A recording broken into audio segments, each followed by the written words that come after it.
দিনের এই দুনিয়াতে থাকবে কদিন প্রাণ, তবু কেন স্বার্থের জন্য মানুষ হয় বেমান।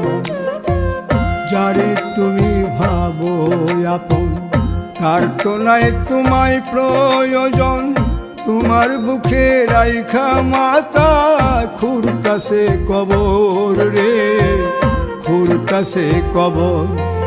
মানুষ বড়ই স্বার্থপর রে, বড়ই স্বার্থপর।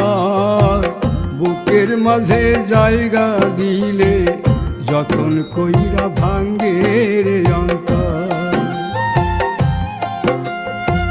বুকের মাঝে জায়গা দিলে যতন কইরা ভাঙ্গে রে অন্তর।